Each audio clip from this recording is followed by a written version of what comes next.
All right, let's do this. We're back. It's Landmark Live, which is a production of the Platte County Landmark, which is America's favorite newspaper. And tonight we're talking politics. We're going to have a special guest on. In fact, you can see him right now, but we're not going to start talking to him first. First, some introductions. I'm Ivan Foley, the editor and publisher. On my far left, that's Guy Speckman. He is the pride of Plattsburgh. I think he's a member of the Plattsburgh High School Hall of Fame. Are you not? Absolutely not. No. Okay, well, I got Absolutely bad not. information. Yeah, just waiting for the statue to be built. But, That's good. Tonight we're gonna speak with Tony Luetkemeyer, our state senator who serves Platte and Buchanan County. So Tony, welcome to the show. It's great to be here. I've been waiting for this invitation, Ivan, and I'm excited to finally be here. Well, we've talked many times. One time we talked about maybe doing the show from down at the state capitol. One time you were kind of threw that out there as a possibility. Well, for let us. me just say the offer is still on the table. All right. So assuming everything goes well in November and I head back to Jefferson City for another 4 years, would love to have you down. And we actually could shoot it inside the chamber of the Missouri Senate, which would be a great thing for your viewers. If folks from Platte County have not been down to the state capitol, we could give them a great tour. That would be fun. Now, Guy, would you be up for that trip? Would you be up for a road trip? Because we typically don't travel much. no, we don't travel well. But I mean, if I had the correct budget, if you doubled what I'm getting paid already, I'd probably make my way We down. can double that, maybe even triple. You know, the one thing I've noticed about the Capitol, if you spend any time there at all or around the offices, they bring lots of food in. There's always like something being catered there. So I would be up for going there for anything like that. Do you guys still have pages? Do you have these little junior high kids come in and serve as pages because when I was a kid, I was a page at the state capitol over in Kansas, and that was like one of the worst days of my life. But anyway, do you guys use pages down there? You know, so we do. We have college interns who come and work in the various offices, and they work for an entire semester for credit. But then we also have pages, which are very temporary positions. It's just like one day you're on the floor. Right, that's what mine was. Yeah, carrying paperwork back and forth. Now it's traditionally limited to like really little kids. So a lot of the times, if a member of the Senate has a relative in town and they've got a small kid that can walk around and shuffle paper around, we'll have pages for the day on the floor of the Senate. That's what I was 7th or 8th grade, and I got a lot of coffee cups that day. And it was, But you get a nice little certificate. oh, that it you get was to hang on your They wall. told me what a great job I did. That was Ivan's is still on the wall down. Yeah, I thought I saw that when it came in. Yeah. We'll have to we'll show that on the show sometime. He carries a badge in his wallet. Number 1 page, Kansas State House. Oh, the good times. Tony, we got a lot of things to talk to you about. Now, I got to say, there's one thing that Guy and I are particularly interested in, just because we have a hobby. We're both interested in legalized sports gambling. We would never fester off into anything that's not on the up and up. So we specialize in legal sports gambling. And when we do that, I drive over to Kansas and go to Hollywood Casino. Guy hates the state of Kansas, so he'll drive up to Iowa and bet up there. As a Mizzou grad, you can surely respect the fact that 100%. I'm with you. Yeah, But I just anyway. can't go to Kansas and spend any money. So I'll absolutely. drive to Well, Des Moines. I broke the rule. I was just over there Wednesday night. I've been over there several times, Tony, and I always see, because when I go over there, I end up eating at a restaurant. When I'm going over there to place a sports bet, I eat over there at Legends, and I think to myself, if we were doing this in the state of Missouri, I'd be eating at a restaurant in Missouri right now and spending my money in my home state there. So is there any future for legalized sports wagering in Missouri? Yeah, there certainly is. So I've actually sponsored the sports wagering bill all 4 years that I've been in the Senate. So I sponsored it my first year in the Senate. I've sponsored it every subsequent year. And the short answer to your question is yes. I think the fact that Kansas passed sports wagering this last legislative session really puts the pressure on Missouri to get something done this upcoming session. Because as you probably know, and many of your listeners may know as well, we derive educational dollars from gaming revenue. So when someone places a bet in a casino, that money goes to Missouri schools. And so right now what we're seeing is both on the eastern side of the state over in St. Louis, Illinois has legalized sports betting, which means those educational tax dollars that would normally be spent in the state of Missouri are going to Illinois. And then now on the western side of the state, here in Kansas City, we see dollars that are leaving that are going over to Kansas. And so we need to fix this. We also know that there is, although I know you would never be a part of this, a illegal black market that exists in Missouri for online sports betting. Yeah. And so the best way to clear up that market, make sure you have a well-regulated market where consumers are protected, is to legalize it in the state. Right. And what are Has there been opposition anytime you bring this up? Are there people who argue with you like, hey, we don't need sports wagering in Missouri? Really the debate has never focused on whether or not we should have sports wagering. Because I think actually if you brought a bill to the floor of the Senate tomorrow and it was a clean sports betting bill with nothing else attached to it, it would probably pass 32-2, maybe 34-0. The issue in the past has been there are certain individuals in the Senate who want to see what are known as video lottery terminals. And basically these are gaming machines that would go, sometimes you see them in gas stations right now. Illinois, we're familiar with them. Illinois, yeah, I mean, Yeah. Prosecutors on Eric's had on, a Eric's few on of if you're them. watching. He had a few of them destroyed in a parking lot here, and it was. He takes like a bobcat to them and just smashes the hell out of them. He must really hate those machines. He hates us. So anyway, go ahead. So there is an effort to legalize those machines in the state of Missouri, and I think that the main proponents of doing so see the sports betting bill as something that they can leverage against the casinos who would like to see sports betting pass, and so the casinos do not want to see VLT machines. As you might imagine, that's seen as competition, Right. and they don't want that competition out in the marketplace. And so those two groups then pit against each other, and you get the VLT folks who are trying to attach a VLT amendment to legalize those machines in Missouri, and then you have the casinos that are oftentimes pushing back against that, saying we would rather So not. neither is against gambling. Neither group is really against the gambling concept. Right. The sports gaming concept is being used as a leverage tool to try to get video lottery terminals. That's the reason that the bill dies every year. And the casinos have always taken the position that we would rather not have sports betting, even though it's beneficial for us, if it means we're going to have VLT expansion. And then on the VLT expansion side, they say, well, if we don't get ours, you don't get yours. And so that has caused a détente over the last. Is there a 4 years. VLT lobby? I mean, It must be significant. if they- There are a lot of folks in the state capitol that lobby on video lottery terminal issues, and then there are a lot of folks that lobby in the capitol in the casino industry as well. What impact would those machines have? What do they have on lottery?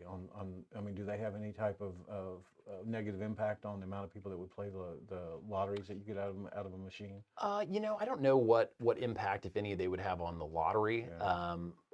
I think most of the time it's been looked at from the casino perspective. But again, my view in this whole thing is, number one, I have a lot of constituents. It sounds like two of them sitting here next to me right. that would very much like to be able to place a bet on the Chiefs when we are back in the Super Bowl, to be able to place a bet on college basketball during March Madness, or to be able to bet on the Mizzou Tigers. And they're not able to legally do that right now in Missouri. And so they are going over to Kansas, or they are going over to St. Louis, or Iowa, as the case may be. And so, we are losing those educational dollars to other states because of the legislature's failure to act and to pass and legalize sports. Are you old enough to remember when riverboats were going to solve our education funding problems? I'm not nearly that old. Yeah, they were going to. I'm not nearly that old. At one time they were going to, but they didn't. Yeah. Just so you're aware. Yeah. Well, Guy and I are old enough to remember when the casinos opened here. You had to get on the boat, and I actually had to go out in the water before. That's what I'm talking about. Yeah. Remember if we could only get these boats to float, and you could go out there, you could take a 2-hour cruise and gamble, and it was going to save education. Yeah, it was. They had one at St. Joe, and then when you got back to shore, you couldn't gamble anymore, man. Sorry, it's over. It's illegal. Yeah, it was the strangest thing. So, what do you think the chances are that something gets done this next session on sports wagering? I think there's a decent likelihood that we see something, if not this session, then certainly next session. One of my colleagues, who is, I think, I would say is probably the main proponent of the expansion of video lottery terminals, is going to be terming out in 2 years, and so I think he's going to feel some pressure to make a deal and to get something done, because if he terms out and there is no deal, then probably there's going to be a bill that passes that he would prefer not to see. So this is really going to be his last opportunity over the next couple of years to weigh in on that issue. We're not trying to tell you how to do your job or anything, but there was a letter to the editor this week in the Landmark. I read it. Basically said this should be pretty easy. Yeah. So I mean. I agree, and if it should be easy, and again, if we had a sports betting bill on the floor of the Senate tomorrow, and we didn't have the VLT issue, I think it would pass with overwhelming numbers. Makes sense. Yeah, I mean the letter writer said, I mean, it's not brain surgery, really. Yeah, it's what he said. It's not, or maybe he said it's not rocket surgery or brain science. I don't know, but one of those. Anyway, but Yeah, so work on that for us, Tony, and you'll have a happy couple of happy constituents right here. Good, good. So, Love it. and then let's move on to something maybe not quite as popular to talk about, and that's the Kansas City Police Board. What are your thoughts on the Kansas City Police Board situation? Well, let me just first off step back by saying that I'm a big supporter of the way that the Kansas City Police Department is run right now, which is to say that we have an independent, bipartisan commission of Kansas Cityans who run the police department. The mayor has a spot on that board, and then there are 4 other members that are appointed by the governor, confirmed by the state senate. That has been the structure that's been in place for the Kansas City Police Commission since the 1930s. And what it does is it really insulates the Kansas City Police Department, which is the largest police force in the state of Missouri, from a lot of what I would consider to be petty city hall politics.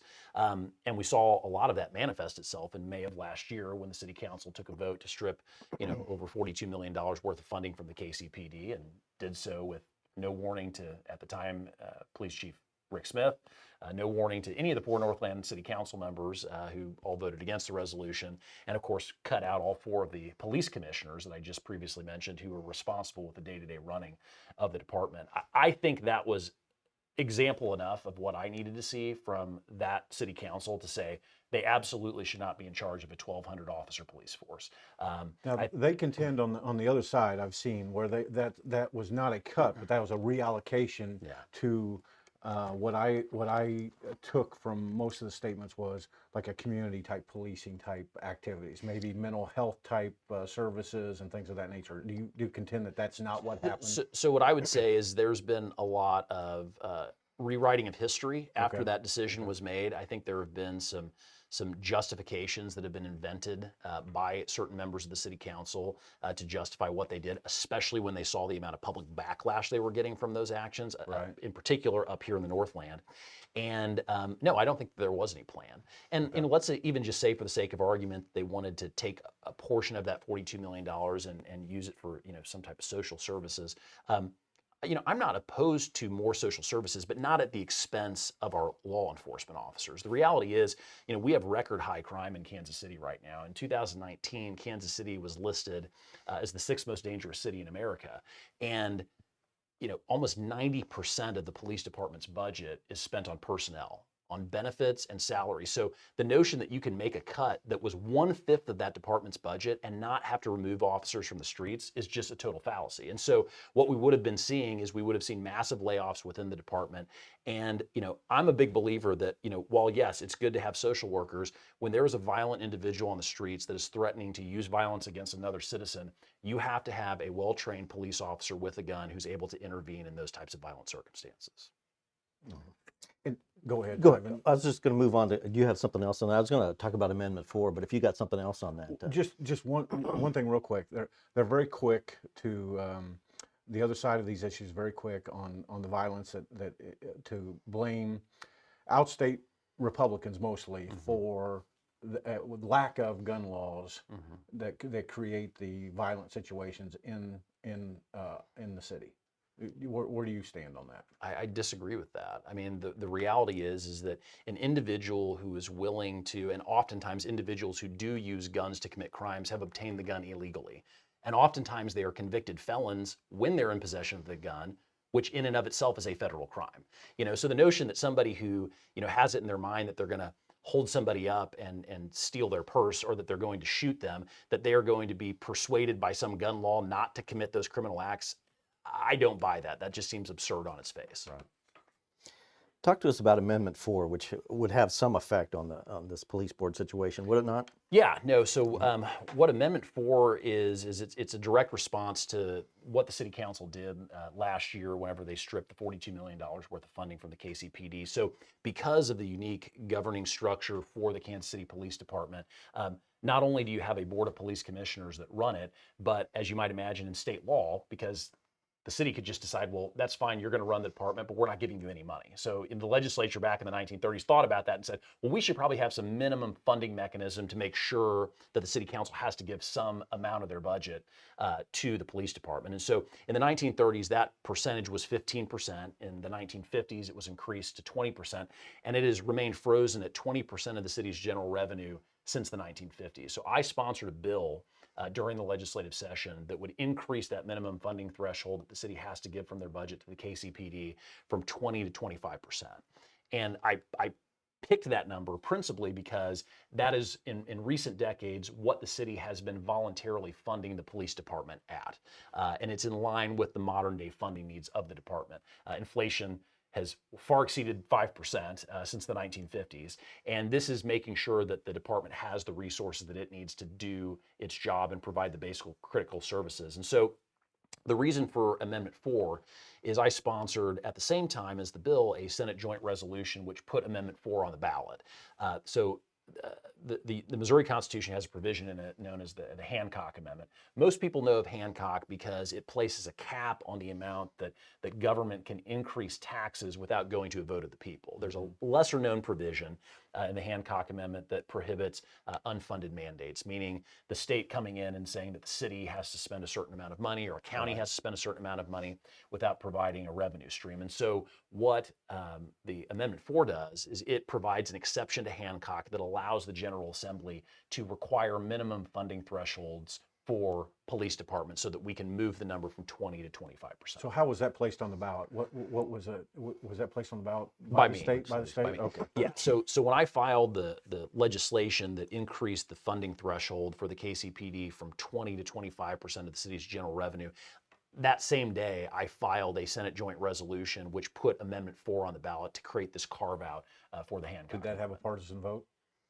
You know, we had one Democrat who voted in favor of both the resolution and the bill. Otherwise, it was a straight party vote. Every Republican in the Senate voted in favor of the legislation, and then all but one Democrat voted against it.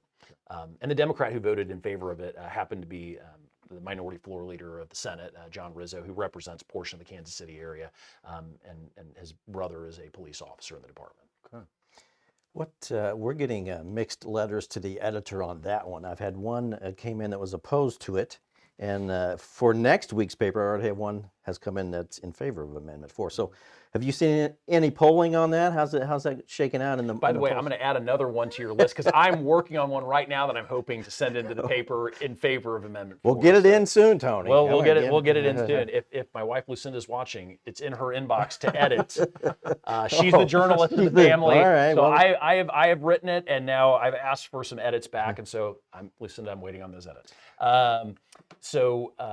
Now I'm sorry, I've distracted myself. The polling on Amendment 4. Yeah, I mean, it's been a while since I've seen polling, but I will confess I would be pretty surprised if it didn't pass. You look at the ballot language, it basically asks the question, should the legislature be able to require minimum funding for police officers to make sure they have adequate funding to protect their cities?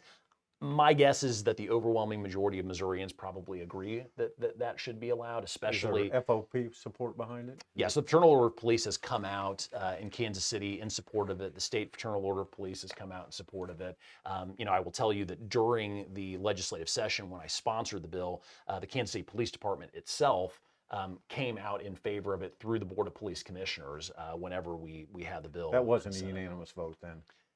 It was 4-1. Okay. Yeah.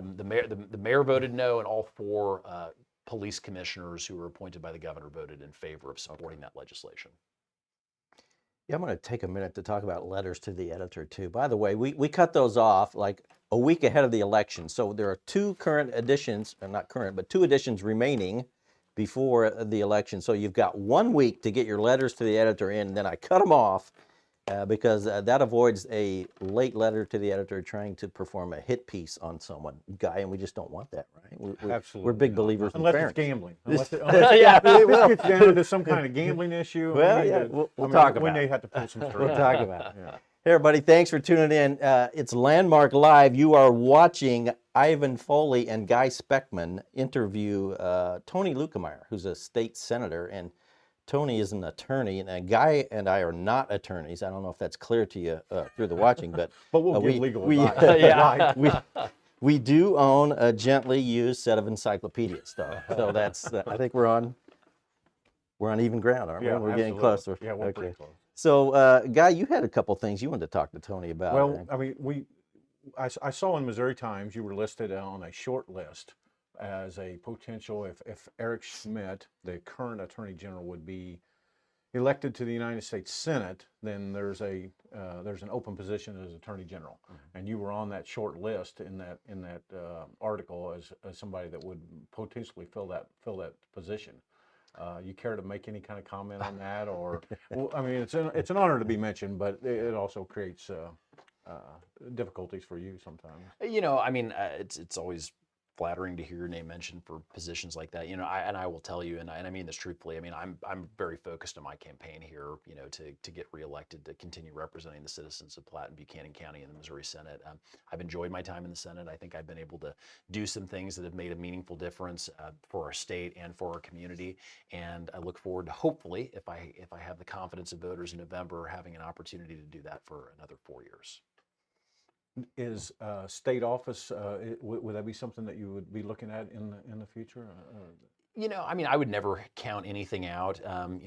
Of course, I would have to ask my wife's permission before I ever decided to. Well, wait till she gets done with the letter. Wait till she gets done with the letter to the editor. And maybe get elected. You might want to get elected. Yeah. So, my focus right now is, getting reelected to the Senate seat that I hold right now, and been spending a lot of time, on the campaign trail, going around, talking to voters, meeting people at their homes, talking about issues that are important to them, and so that's what we're focused on right now.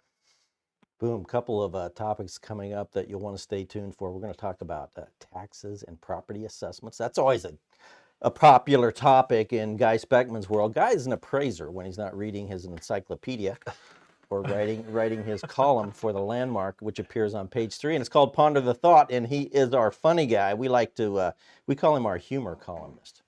Guys, did you know that we called you that? I did know that, but Scott Webman really got me last week when he said, "What do you do for the paper? You write sports?" And I said, "No, I write an opinion column." And he deadpan looked at me in the eye and said, "There's a lot of that these days." Everybody with a Facebook account. Everybody with an opinion. I was like, okay, I got it. Yeah, good times. So property valuations. Let's go there, Tony. Are there, and just talk to us about the assessment process. Is there a limit on a percentage limit on how much the county assessor can raise a person's assessed value in a year? So the short answer is no, but let me back up before I kind of jump into that. And that is one of the things that I hear from constituents a lot, and this is both now when I'm campaigning, I'm going door to door and I'm talking to folks, is the impact that these huge reassessments have on people's lives, particularly seniors who are on fixed incomes. I mean, when their assessment goes up, by 40, 50, 60%, and they're eventually going to see a corresponding, real estate property tax increase that tracks with that. That is a situation where people are literally fearing that they're going to be taxed out of their home. And so that's something that, as a government official, I take very seriously and want to make sure that we're not having that happen, particularly to our seniors. So the short answer is no. There is no current limitation in the law that limits the amount that a real estate assessment can increase. Now, there are limitations, which we mentioned before under the Hancock Amendment, that would force the levy from local governments to be pushed back once it's hit and it triggers Hancock. Now, does that include the schools, which would be the biggest part of this? Yeah, it right? includes the schools. The only school district that is currently excluded from those Hancock limitations is the Kansas City Public School District. So it doesn't impact Platte County. But yeah, when you saw the huge increases that we saw in Jackson County a couple of years ago, yes, the library district is subject to Hancock. Yes, the fire district is, but the school district is not. And as you know from looking at your tax bill, the school district is the biggest recipient of local tax dollars. Sure. And so in Kansas City, when we saw, south of the river a few years ago, the Jackson County assessments go up by 50, 60%, people's actual taxes were going up by almost that percentage amount, at least as to the school. And the reason for that is because the Kansas City Public School District is still under a federal desegregation order, and so they're not subject to the Hancock Amendment like most of the other school districts in the state. But like the Park Hill School District, Platte County R3, they would all be subject to Hancock. So the current status is I sponsored and passed a bill a couple of years ago that extended the same protections that exist in St. Louis and Jackson County statewide. And what the bill did is it said that if the assessor is going to reassess your property at more than 15%, they have to come and do a physical inspection. And what that does is, in a way, it sort of serves as an artificial cap, because if the assessor doesn't have the ability to go out and do a physical inspection of all the properties in a county. You talking interior? physical inspection or just an exterior? So, I mean, to meet that criteria, do they just have to go to the So, house? so they have to get permission in order to enter the home, which of course the homeowner can permit or deny. And if there's an exterior inspection that's done whenever you're not home and you get your assessment, you can ask them to come back out and do an interior inspection. Now, you do that at your own risk because they may come in and say, oh, well, we didn't realize when we did the exterior inspection that you finished your basement, so your assessment actually should be higher. But that is an additional protection for homeowners that I put in my legislation. And then the other piece that was in there is that normally, whenever you get reassessed, if you want to appeal that to the Board of Equalization, the burden of proving that the assessment is wrong is on the landowner. So the assessor could basically, if they wanted to, just kind of sit on their hands and see if they could disprove the assessment. Under my legislation, at that 15% threshold, the burden of proof flips over to the assessor, which means that if you go appeal it, you as the homeowner don't have the burden. They, the assessor, have to justify to the Board of Equalization that the assessment is correct. So once you've reached that level of 15%, though, I mean, can they cut it off right there? Can they hit 14% and just leave that alone? Yeah, and so we saw that actually in Jackson County, which again has had this same protection in place for years. In Jackson County, when we saw reassessments go through the roof, what we saw is that there were many properties that got reassessed at 50, 60%, but then you had a whole bunch of properties that were assessed at 14.9%. And the reason is they couldn't go above that because they didn't have the manpower to go around and actually reassess all of those properties and do physical inspections. And so when I said earlier that the 14, or the 15% for physical inspection sort of serves as an artificial cap, Jackson County is an example of that because the assessor just went. Are you planning anything to come back at that, or is Yeah, there anything? yeah. So I have legislation that I filed last year that we actually passed out of the Senate, and it ended up dying over in the House, that would have cap the amount that a real estate assessment can increase at the greater of either 5% or inflation measured by the Consumer Price Index. And so that is the legislation I've currently got out there, much like the Kansas City Police Department funding bill, because that would require a change to the state constitution. There was a corresponding Senate joint resolution that I filed along with that. So there would be, if I pass that next year, if I get reelected, there would be another ballot question in 2024 that would say, should the legislature be allowed to pass laws to cap the amount that real estate assessments can increase on your property taxes? My guess is, without any polling, that would pass pretty overwhelmingly around the state. And this leaves all agricultural land alone. This nothing to do with that. Yeah. So the bill that I filed, this last session was residential property only. So it didn't touch commercial, it did not touch agricultural. And then the fourth category of taxable property is utility property. That's treated separately. So this only focused on residential property. Okay. Hey, we've mentioned the word polling a couple of times here, and I want to talk to you about this. And I don't know how deep you'll want to go into this, but there's a sense out there that Platte County is becoming a little bit more Democratic. Not that the Democrats are a majority in Platte County, because we know they're not, but there is a growing sense among people I talk to that there are more Democrats now in Platte County, especially southern Platte County, than there used to be. Are you getting that feel? I think that's probably an accurate statement. I don't know that I have polling necessarily that would back up that. But look, I mean, we were talking about this before we went live on the show. I mean, Platte County is the fastest growing county by percentage of population in the entire state over the last 10 years. And a lot of that growth has to do with some good things in our county. I mean, we have great school districts, we have relatively low crime. And because of that, you're seeing a lot of younger families moving to Platte County. I think that as a general matter, people who are younger tend to be a little bit more left-leaning, a little bit more progressive maybe. And so I think we're seeing a bit of a demographic shift, and whereas Platte County is trending younger, we're maybe seeing the county politically get a little bit more mixed. Certainly, I would agree with you that there are more Republicans in Platte County, and certainly the elections would bear that out than there are Democrats. But those numbers, those margins are starting to narrow. Mm-hmm. When I first started here in the 80s and then into the early 90s even, it was heavy Democratic, Platte County was. And then that kind of switched in like 94, I think, was the first big local election where you could see things had shifted and it was Republican now. and it's kind of been that way ever since. But your other county, Buchanan County, let's talk about that because, and Guy, you might know more about this than me because you're familiar with that part of the Northwest Missouri. Because Guy Speckman, if you don't know, he's familiar with every. You mention a small ass town in Missouri, and he's either been there or owns it. Yeah. And so, but anyway, Buchanan County used to be heavily Democratic, right? Guy, would you agree with that? Absolutely. And what is it now, Tony? Very heavily Republican. Yeah. I mean, in fact, it's funny. You see kind of the reverse of what's happening in Platte County, where Platte County, maybe the demographic and political trends are shifting a little bit further to the left. In Buchanan County, they're shifting to the right and pretty dramatically. I mean, every single election cycle, Republicans are winning the county by 2-3 more points every time we have an election.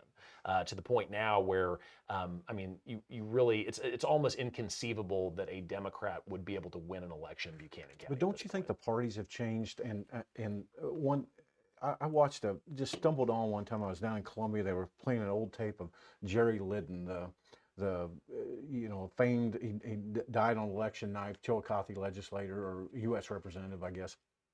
And you listen to Democrats from back in the 70s and 80s and maybe even early 90s, the agenda sounds very similar to what you hear come from Republican candidates today. I mean, it's just I feel like there's been a real shift in the ideology of the parties as well. I mean, that maybe it's created some of that. Do you see that? Yeah, and first of all, number one, I agree with that. I mean, people frequently comment that if Harry Truman were alive and in politics today, that he would probably be a Republican, not a Democrat. And I hear that from constituents a lot of the times. I'll have constituents who I'll talk to who will say, I was a lifelong Democrat, but then, the Democratic Party left me. They went too far to the left and they went too quickly. And, they consider themselves to be, a 1960s, JFK Blue Dog Democrat. And they said that's not the modern Democratic Party in the United States today. And many of them have become Republicans because of that. And I think local remains different than national. I mean, I don't think there's, it's getting closer than it used to be, but I still think there's a difference between national Democrats and national Republicans and local. I think there's an ideology difference from time to time. It's becoming more polarized over the last 10 years, but up and down the line. Mm-hmm. Hey everybody, you're watching Landmark Live. It's a production of the Platte County Landmark newspaper, which is America's favorite newspaper. And I have America's favorite Ponder the Thought columnist to my far left. And in the center, I have the Platte and Buchanan County State Senator Tony Luetkemeyer. And Tony's been nice enough to join us for some political discussion tonight, and we appreciate that. And he's also talking like at some point we can go down to the state capitol if we can pass the background checks and get in down there, and we'll do a show from down there. Small little details, Might right? have to do it outside. Yeah, out on the lawn We'll do the maybe. we'll do Yeah, the parking good lot, point. yeah. That's a fair point you brought up there. Let's talk about roads a little bit, and this is interesting because I talked to the city administrator of Platte City yesterday, I think it was, and they would like to get Highway 92 east of I-29 widened at some point, and they're going to try to reach out to various partners, including a developer and maybe some Mark funds. I can't remember. Mark might have been in on this. I'm not sure. And they'd like some state money to help with that cause. So, Tony, can you help the city of Platte City get some money to widen Highway 92 east of... First of all, let me say this. Number one, I serve on the Senate Appropriations Committee, and I will always do anything I can to help my constituents in my district. So if there's a city that is looking for more money for infrastructure projects, we have a governor right now that loves infrastructure. And if there's anything I can do to be helpful, if they're listening right now, call my office and we will do everything we can to help. I will say that, the state is investing at historic levels in infrastructure right now, whether it was the federal dollars that we received from the federal highway bill, whether it's the increased revenue that's coming, from the gas tax, whether it's the $350 million that was approved my first year in the Senate for bonding to replace and repair 250 bridges throughout the state, 2 of which are here in Platte County. We've been making historic strides when it comes to focusing on infrastructure in the state of Missouri. Yeah, so I'm assuming the city of Platte City, they have your phone number. So They've got it. The mayor's got. I know the mayor's got it. All right, well, let's get something rolling on that. Guy Speckman, you're familiar with the with some of the projects that are supposedly going in east of I-29, or Platte City's going to be getting a new. You know, that project over in Clay County and the Facebook or the data center. I data mean, center. they're working day and night. They've got lights up over there, and there's dump trucks rolling through night and day. I mean, that's a huge project. I mean, have you seen I that have not. going I have on? not been over there and seen the site. It's something else. There's going to be a lot of traffic generated from that thing. Yeah. It really is. Yeah, hey everybody. Again, you're watching Landmark Live, and we're absolutely grilling Tony Luetkemeyer. He seems very uncomfortable here, doesn't he? But anyway, we want to move on again, Tony. Sunshine laws. There's been some talk by the governor, I think, that he'd like to kind of water down. In my opinion, it would be watering down the Sunshine Law. And you're familiar, I'm sure. You live in Parkville. There was a huge battle over Sunshine Law issues and open records requests that cost the city of Parkville probably close to $500,000 between legal fees and a record settlement of $190,000 to a citizen that lived just outside of town over these open records requests. And so, which, by the way, that citizen did a fine job representing himself in court. I watched those hearings. So anyway, he ended up getting a $190,000 settlement. But the point is, we don't need to be watering down the Sunshine Law. Your thoughts, Tony Luetkemeyer, on Missouri Sunshine Law and the future of it? Well, I agree with you. I mean, we need to have transparency in government. We need to make sure that citizens, through the media, are able to, see what elected representatives are working on, what they're doing. We have had many attempts to in my view, either gut or significantly, reduce the effectiveness of the Sunshine Law in the 3 or 4 years that I've been in the Senate, and I've opposed all those efforts. I've worked, very closely with the Missouri Press Association to fight some of those issues in committee, as well as doing away with public notices. They've tried to do that too. They've tried to get rid of. Thank you for protecting those. Yeah. We really need you to protect public notices. Thank you. Yes. As part of the problem here, and Ivan mentioned this, I think, a couple of weeks ago to me, is the Missouri Municipal League, who is a private organization that represents public organizations. They actively work and promote ways to get around ways to avoid the Sunshine Law, and that seems unfortunate to me that we would have that situation. And does that ever come up in a state discussion, or does it? It's funny. In all the discussions that have ever been had about curtailing or cutting back on the Sunshine Law, I've never known the Municipal League to come out and testify in support of any of that. Right. They've never appeared in front of a committee, talking about that. So, most of these have been, one of my former colleagues, who I'm actually very fond of. He's now since passed away. Ed Emery. He would always file a bill that would push back against the Sunshine Law and try to curtail it. And my attitude was, well, just Ed, don't put anything stupid in writing. Like it's pretty simple. Just don't put or texting. Don't put stupid stuff in writing. And whether it's a text, whether it's an email, just don't do it. If you don't want it on the front page of a newspaper as an elected official, then don't write something down. So anyway, I just think the use of good common sense. There's really no reason to mess with the Sunshine Law. So so where's that push coming from to kind of water it down? Who's pushing that deal? I don't know. Like I said, every year that I've been in the Senate, it's always come from an individual, senator that's had a bill, and there's never been like a group or an association that has been pushing it. Usually, when those types of bills get presented, the bill sponsor will testify in favor of the legislation, and then we'll have the Missouri Press Association testify in opposition, and that's pretty much it. That's how the hearing goes. You don't have any proponents other than the bill sponsor, and then the only opponent you have is the State Press Association. Yeah, interesting stuff. Guy, you got anything more on that? No. Guy owned the Savannah Reporter up there. Did you have any battles in Savannah up there when you? Absolutely, and it always came to a matter of money. Yeah. And if you don't have the time, it's time or money. And I remember a case where we had a school board president that worked for the Department of Conservation and had gotten in a lot of trouble. I spent maybe $1,000, $2,000 on lawyers to just getting information that was public information. Mm-hmm. At some point you're like, this isn't worth it. This is not worth it to us. And that's what they're it's counting information on. that should have been readily available to us and should have been provided with just a simple email or a phone call. And that's that's what's happening all the time now. I mean, it's happening from and it's not a it's not a conspiracy. It's inside these fiefdoms of local public organizations that just misunderstand how transparent they're supposed to be. I think. I mean, that's. I mean, when you say that people aren't breaking down the door to change the sunshine law, it tells me that it's a local issue. Yeah. Let's talk about. I remember one time the governor said that while he is governor, Missouri will not build any more prisons. Your thoughts on Missouri? Does Missouri have enough prison space?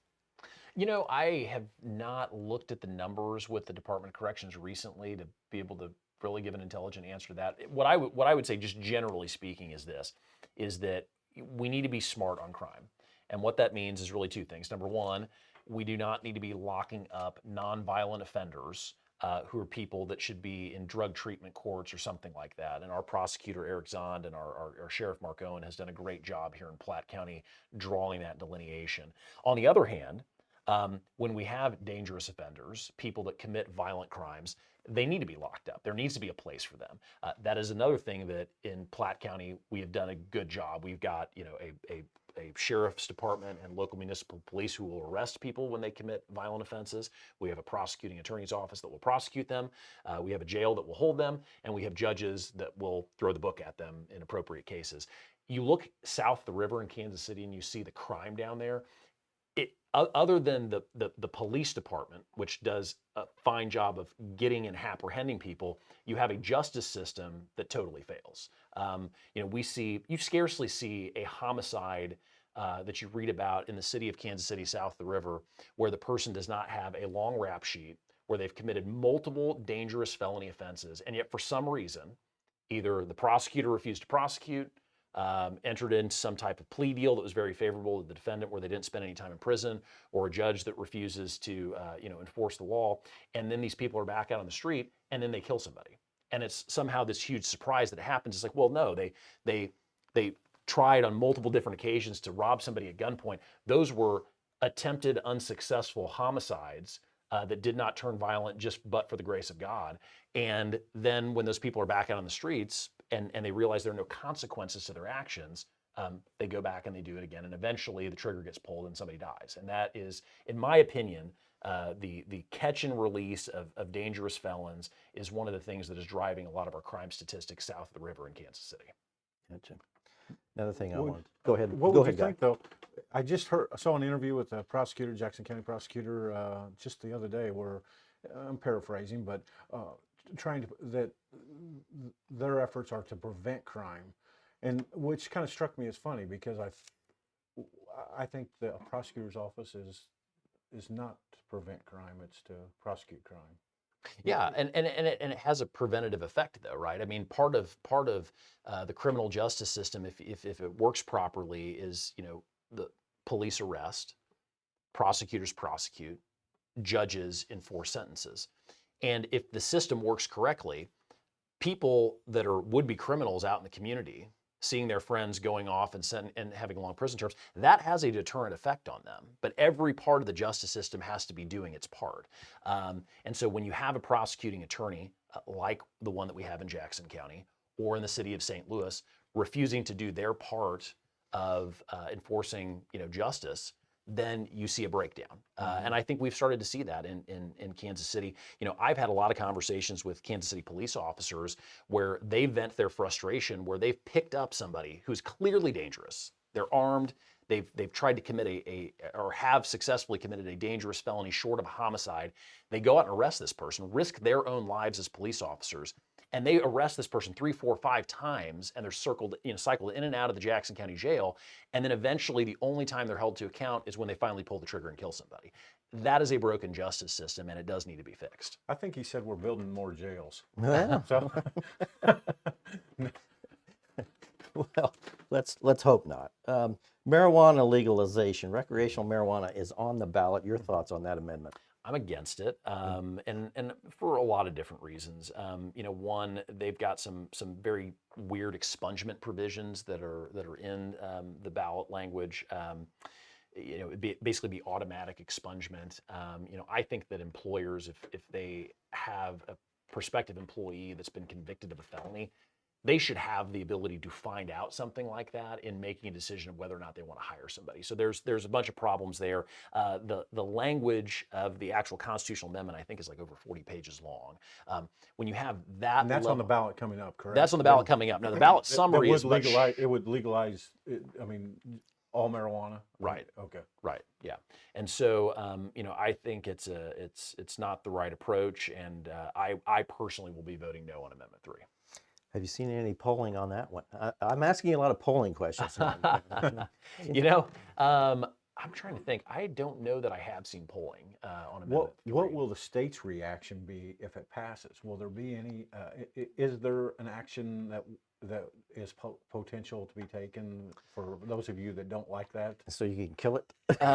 Well, so I mean, part of the issue would be is if Amendment 3 were to pass, it's of course an amendment to the Constitution. So there's nothing statutorily. Well, what was the that amendment we had just a few years ago that then they flipped back around? I can't even remember which issue that was. But go ahead. I digress. Well. So what you may be referring to is clean, so-called Clean Missouri. Yes. So now Clean Missouri was repealed by voters through a subsequent amendment that was placed on the ballot. So the only way that you can undo, let's say Amendment 3 passed, if the legislature were inclined to do something, you could put an issue back on the ballot and have voters reverse course on it. Okay. Or alternatively, there could be a competing group or organization that could collect signatures for an initiative petition and then put something on the ballot to try to reverse it. To me, that seems a little bit unlikely to happen. Right. But that would be the only way you would be able to do it. The legislature can't come in and through statute purport to change the Constitution. The Constitution has heightened status relative to a state law. Okay.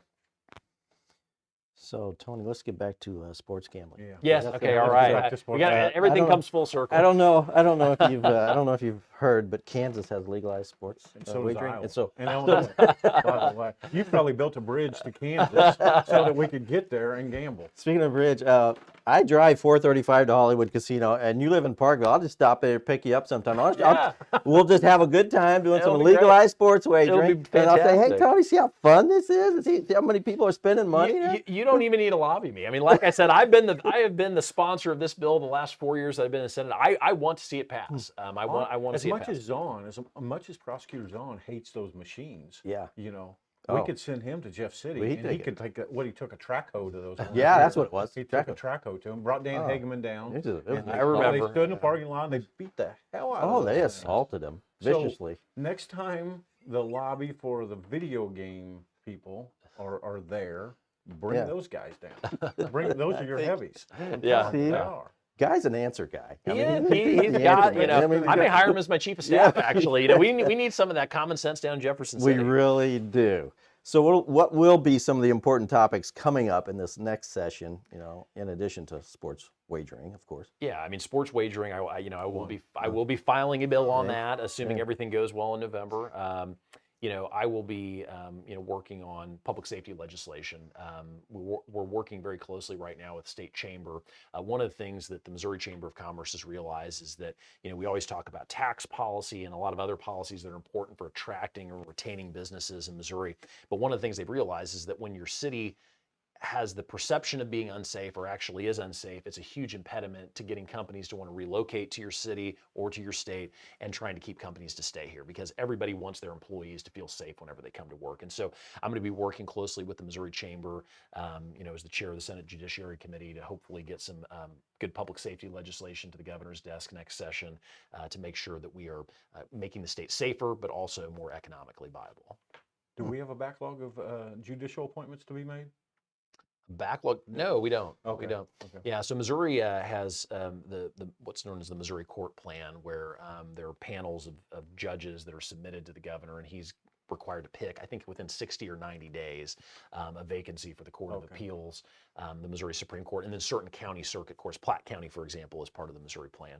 And so there really is no ability to have a backlog for judicial appointments because of those time Just when you said constraints. Judiciary Committee, I thought maybe that came before you. No, so we don't in Missouri. There is no Senate confirmation of judges. Okay.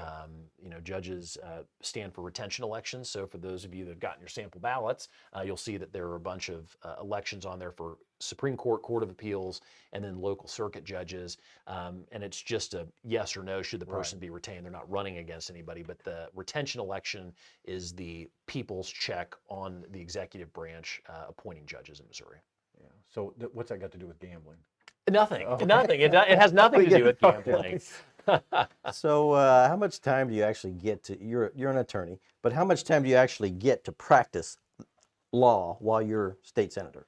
Yeah, so it gets complicated whenever we're in legislative session. So my typical schedule is, basically the second week of January is more or less when we go into legislative session, and then we usually finish at the end of the second week of May. And so during that roughly 4.5 month period, we go into session late afternoon on Monday. And so I usually drive down to Jeff City early Monday morning. I will work down in Jefferson City on my job back here in Kansas City. And then we'll be in session, Monday evening, and then all day Tuesday, Wednesday, Thursday. And then I come back and work in the office on Fridays. So I essentially work part-time in my normal job when I'm not in the Senate during the 4.5 months. What kind of law do you session. practice? So I'm in-house corporate counsel with a company here in Kansas City. So Very good.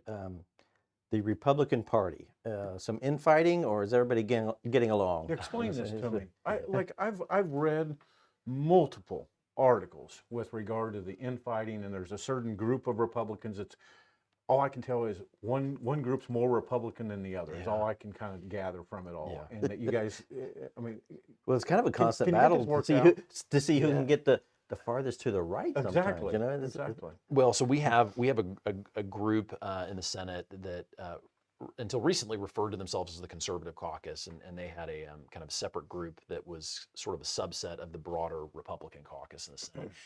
They recently disbanded. We'll see how real that is. We have some leadership elections coming up in the Senate, as I mentioned. Who was the leader of that group? There was kind of a. There were several people. I don't know. There's necessarily an individual. You were not part of the Conservative No, Caucus? I was not. Okay. And so So you're basically liberal. You too then. liberal? Yeah. Tony too liberal. Luetkemeyer. I think they had me. They had like a little score sheet. I think I was the most conservative person who was not a member of the Conservative Caucus. So I'm the most conservative, non-conservative caucus member. I'd put that on an ad. That's a resume, right? That's a resume right there. But yeah, there was a lot of cantankerous stuff that was going on in the Senate. When that group first kind of came into existence. Again, they've disbanded. We'll see if that lasts. I'm skeptical. Is this just the spoils of riches when the fact that we have you have such a majority, that the majority is split like this? I mean, is there a benefit if you get together, if you guys can get together? Yeah, for sure. And one of the things that I'm doing, this year is, assuming everything goes well in November, is I'm planning on running for caucus chairman. Dan Hegeman had served for the last 4 years as the chairman of the caucus and did a fine job at it. One of the things that I want to try to do is whenever we do have our caucus retreat, which we do in the second week of November after the election's over, is to go down there and say, okay, look, everybody's got certain priority issues that they want to get done. Maybe some are unique to their district, but a lot of us have just broad policy goals that we want to get done as Republicans. And why don't we identify what those 2 or 3 issues are, and then make a pact whenever we're down at our caucus retreat in Branson and say, for the first month of session, we are going to get A, B, and C done. So that way, we spend our first month in session maybe not fighting each other, but working towards common goals and getting them done. So anyway, that's my idealistic vision of what I would like to do if I was the caucus chairman, is to help set that agenda for the Senate next legislative session. So maybe we get off to a smoother start and we're not fighting. Is so the much. retreat like at Silver Dollar City? I mean, where do you guys do it? Like at a steakhouse? Yeah. Like a Bonanza, or where do you do it? Yeah. Yeah, no, we actually we go to what is the name of the place? Big Cedar Lodge. We go down to Big Cedar Lodge every year, and so we'll be there for 3 days, and we'll have meetings for 3 straight days where we'll go in and we'll break and we'll all have lunch together, and it's kind of a part of a team building kind of camaraderie thing, where we kind of spend time together with all 24 Republican members of the Senate, but the idea is that we go down there to do some agenda setting. The governor will come and we'll hear from his office and his staff on what some of their legislative priorities are, which will again help kind of inform what we want our agenda to be in the Senate for that year. We'll get presentations from different state directors. So if there's a particular budgetary issue on the horizon that we need to be aware of, we'll hear from the state budget director on something like that. And so that is our planning session for the year before we go down to Jeff Have you ever City been to a Chamber. caucus retreat, Ivan? I haven't. I thought that's what this was. Kind Well, of. it's kind of. I It's mean, turned into one, yeah. really. But yeah, it sounds fun. I mean, Our retreats are generally a little shorter at the Riverwood Kid- Winery. Where they're really? at, so. I want an invite to the next Yeah, one. yeah, okay. all right. You're And then in. we'll Yeah. slide over to the sports book there at the Hollywood Casino. He doesn't go to Kansas. Yeah. We I as a Mizzou guy, I just I have moral objections to spending money in Kansas. I'm going to say so. this. Have you been to the casino yet, Guy, over at Hollywood? I have not. Okay, the sportsbook chairs are very uncomfortable. I don't understand that. I mean, Really? they You'd weren't think really they'd have cheap money on for those. They weren't really cheap on the furniture over there, man. And they got a Terrible. furniture store across. I know. I mean, Parking gosh, lot. step it up. I mean, if it was more comfortable furniture, I'd stay longer. But Yeah. no, man, I got to get out. It's I'm an old man. I can't Well, sit. take a lawn chair or something. Okay, You I'll can do sit that. out front. Let's and we appreciate your time. You've been very generous with it. Absolutely. So let's get to know Tony a little bit better. What does Tony like to do in his spare time? What do I like to do in my spare time when I'm not campaigning for office? I love to travel. My wife and I love to travel. Love spending time outdoors with our dog Truman, named after the Mizzou mascot. Oh, What kind of dog? He's a golden doodle. Cool. Yeah, he'll be 7 years old in November, and he's spoiled. If you guys ever come down to the Capitol, I bring him with me to the Capitol. So he'll be your greeter whenever you come to Jefferson City.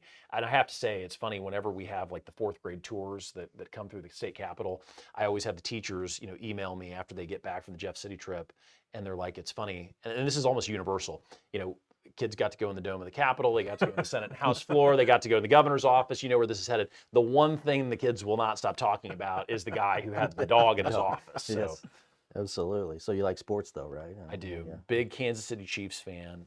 Love the Chiefs. I grew up on the eastern side of the state, and my wife grew up in Southwest Missouri, and but immediately became a Chiefs convert whenever I came up here. I just love the environment. I mean, it feels, having gone to Mizzou for undergrad and having that environment where you're outside and you're tailgating before the game, there's just nothing. There's nothing like it, and it's. And of course, we've got Mahomes now, we've got Kelsey. I mean, it's just, it's awesome. It's awesome. Guy Speckman's a big Mizzou fan. You guys have probably been tailgating down there at Mizzou at the same time. Probably. But I'm in a bad way on Mizzou right now. I'm not in a. You don't want to talk to me about Mizzou football right now. I'm very concerned about our path and. What about the coach? If Tony gets gambling fixed, then we're going to probably have to ask him to work on You gotta Mizzou football. get Mizzou football next. Let's go with the gambling first. Yes. What is the feeling of the Mizzou football coach, Guy? Let's get off track a little bit here. What? I had great hope. Yeah. But this season's got me a little bit on the rails here. I'm a little worried. little worried about it. whether. I think in the wins we've even not played very well. Yeah. And Are the natives getting restless yet? That's what I'm asking. absolutely. Are I they? think natives are getting restless. Wouldn't you agree with that? That they're at least restless. Nothing's Yeah. going to happen. Yeah. I mean, I have had and still do have such high hopes for Drinkwitz. I think he's the real deal. I've had a chance to meet him a few times down at the Capitol, and he just seems like very engaged, somebody that players would want to go play for. We've had some heartbreakers this season, whether it was the Auburn game, the Georgia game, which, I actually got invited to the Georgia game, and it was my 20-year high school reunion. And so I wasn't able to go to the game. And I thought, no big deal, because they're going to just get crushed. Right. And they actually played Georgia, number 1 team in the country, really close. Yeah, and I sold my tickets that night. Yeah, Oh, well, I did thought you? we were going to get I was crushed. going to ask you. I sold my tickets. well, I'm back at home, watching the game on television, and And I'm like, oh my gosh, I just made one of the biggest regrets of my life not going to this football game. And then, they ended up losing it at the end. But yeah, this has been one of those seasons where, whether it was the Auburn game or the Florida game, which could have turned out very different, the Georgia game could have turned out very different. If they had picked up some of those wins, it would be a very different season. I'm probably a little. You'd be singing a different tune. I'd be singing a different tune. That's true. That's true. And I'm jealous. Let's be honest. I'm watching Kansas across there, and I watched Tennessee with a guy that was our offensive coordinator, and I see what's happening, and I know different places, different deal, but you start looking there and you start looking at the other girls and go, man, maybe we missed out there. Yeah. So.